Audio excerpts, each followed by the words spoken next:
గాని ఫీల్ అవుతున్నాం. చంద్రుడికో నూలు పోగులాగా ఆయన పడిన కష్టానికి ఒక చిన్న పని చేసామనే తృప్తి అయితే మాత్రం మాకు నిజంగానే ఉంది. అయితే ఇక్కడ పిఠాపురంలో పవన్ కళ్యాణ్ గారు అఖండ విజయం సాధించడానికి టూ ఇంపార్టెంట్ ఫ్యాక్టర్స్. ఒకటి మన ప్రెసిడెంట్ జనసేనాని పవన్ కళ్యాణ్ గారు అయితే, రెండో ఫ్యాక్టర్ పిఠాపురం జన సైనికులు, పిఠాపురం పౌరులు, పిఠాపురం ఓటర్స్. వీళ్ళిద్దరూ లేకపోతే మేము ఏమి చేసినా ఏం ఉపయోగం లేదు. సో మాలో ఇంకెవరైనా సరే పవన్ కళ్యాణ్ గారి విజయానికి నేనే దోహదపడ్డాను అని ఎవరన్నా అనుకుంటే అది వారి కర్మ, అంతకంటే ఏం చేయలేం.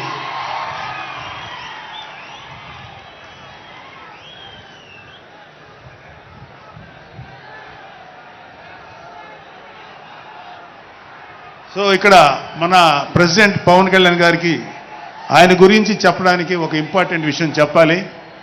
అది ఏంటంటే, మొన్న ఈ మధ్యన మా అమ్మగారితో మాట్లాడుతున్నప్పుడు మా కళ్యాణ్ బాబు గురించి ఒక మాట వచ్చింది. యాక్చువల్గా ఇక్కడ నేను ఒక అన్నగా మాట్లాడకూడదు, కానీ నేను ఒక పార్టీ జనరల్ సెక్రటరీగా మాట్లాడాల్సి వచ్చినా కూడా ఒక అన్నగా ఈ ఒక్క విషయం నేను చొరవ తీసుకుని మాట్లాడాలి.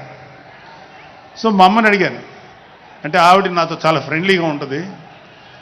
ఆవిడని అడిగా, ఏదో మాటల్లో వచ్చింది, అమ్మ మమ్మల్ని అంటే ఏ తల్లి అయినా ఒక ఆడతల్లి ఒక స్త్రీమూర్తి బిడ్డను కనేటప్పుడు చాలా నొప్పులు పడుతుంది, అదొక పునర్జన్మ అంటారు. అలాంటిది నేను మా అమ్మని అడిగా, నేను పుట్టినప్పుడు ఏమన్నా పెయిన్స్ అనుభవించావమ్మా అని. మా అమ్మ అంది, నువ్వు పుట్టినప్పుడు నేను అనుభవించినది పెయిన్స్ భూమి మీద ఆడది అనుభవించలేదు, అంత కష్టం పెట్టేవాళ్ళని. అది మా అమ్మ చెప్పింది నా గురించి. సరే కళ్యాణ్ బాబు ఎలాగా అన్న. గొప్ప విషయం అంటే నేను షాక్ అయ్యా. వాడు పుట్టినప్పుడు నాకు పెయిన్ అనేది కొంచెం కూడా తెలియలేదురా, అలాగా నాకు పెయిన్ లేకుండా పెయిన్ ఇవ్వకుండా పుట్టాడు. ఈ విషయం నేను కొంచెం షాక్ అయ్యా. అదేంటమ్మా కనీసం పెయిన్స్ ఉంటాయి కదా, ఏమోరా నాకు ఏమాత్రం పెయిన్ తెలియకుండా పుట్టాడని. సో నేనేమంటానంటే, పుట్టేటప్పుడు కన్న తల్లికి కూడా ఏమాత్రం నొప్పి బాధ ఇవ్వకుండా పుట్టిన పవన్ కళ్యాణ్ లాంటోడు, అలాంటి నాయకుడు ఈ కూటమి భాగస్వామ్యంలో ఉప ముఖ్యమంత్రిగా ఉన్న నాయకుడు ప్రజలకి ఎందుకు బాధలు రానిస్తాడు? వాళ్ళకి ఏ బాధలు కష్టాలు రాకుండా గుండెల్లో పెట్టుకొని చూసుకుంటాడు. అది మనం కళ్ళారా ఈరోజు చూస్తున్నాం.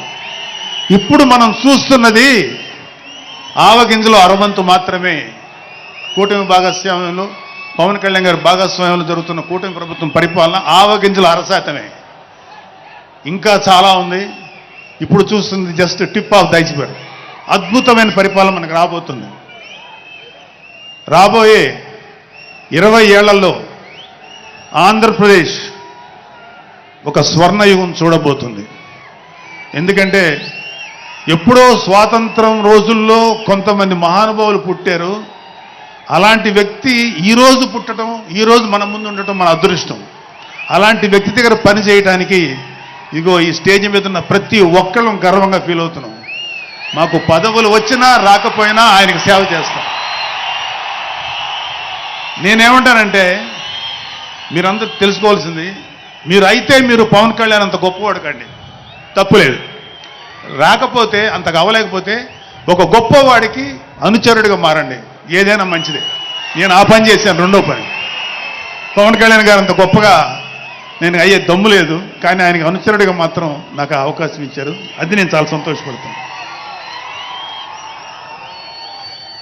ఎందుకంటే ఇవాళ కళ్యాణ్ బాబు లాంటి వ్యక్తి, ఇక్కడ ఉన్నటువంటి మా నాయకులు ఎవరైనా సరే, మేము చూస్తున్నది కేవలం ఒక జనరేషన్ కాదు, రాబోయే 3-4 జనరేషన్స్. అంటే మీరు, మీ పిల్లలు, మీ గ్రాండ్ చిల్డ్రన్ ఎంత మంచి ప్రపంచాన్ని చూడాలి, ఎంత మంచి జీవితాన్ని చూడాలి, ఎంత చక్కటి అవకాశాలు రావాలి అనేటువంటి ఆలోచనతోటే ముందుకెళ్తున్నాం. ఖచ్చితంగా రాబోయే 20 ఏళ్లలో ఇది జరిగి తీరుతుంది.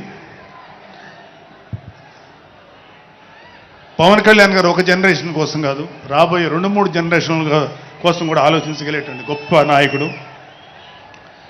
ఇంకొక చిన్న విషయం ఏంటంటే, నాకు